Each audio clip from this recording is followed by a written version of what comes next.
ત્યારે સુરતમાં પૂરની સ્થિતિને લઈ હવે રાજનીતિ પણ શરૂ થઈ। અમિત ચાવડાના ભાજપ સરકાર પર પ્રહાર। પ્રી મોન્સૂનના નામે માત્ર ભ્રષ્ટાચાર થાય છે।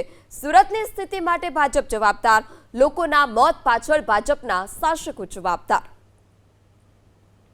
જે રીતે છેલ્લા 2 દિવસની અંદર ખાસ કરીને સુરત શહેરમાં જે વરસાદ થયો અને સરકારની ગુનાહિત બેદરકારીના કારણે, એમના ભ્રષ્ટાચારને કારણે ભોગ સુરતની જનતા બની છે।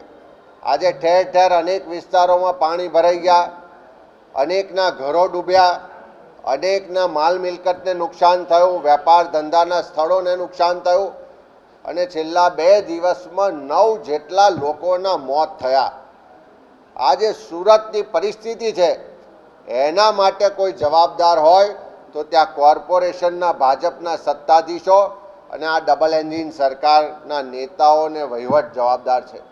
ઠેર ઠેર ગેરકાયદેસર બાંધકામો થયા છે, મંજૂરી વગરના બાંધકામો થયા, ઠેર ઠેર ખોટા રીતે પોતાના માનીતાઓને લાભ કરાવવા માટે બાંધકામો થયા અને આજે એનો ભોગ સુરતની જનતા બની રહી છે।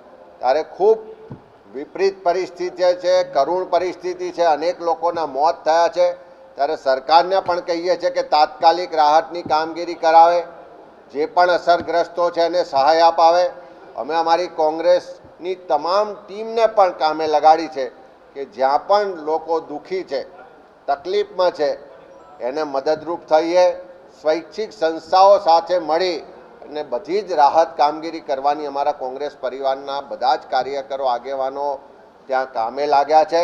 પણ જે સુરતની સ્થિતિ થઈ છે એના માટે સરકારની ગુનાહિત બેદરકારી, ગેરવહીવટ અને ભ્રષ્ટાચાર જવાબદાર છે।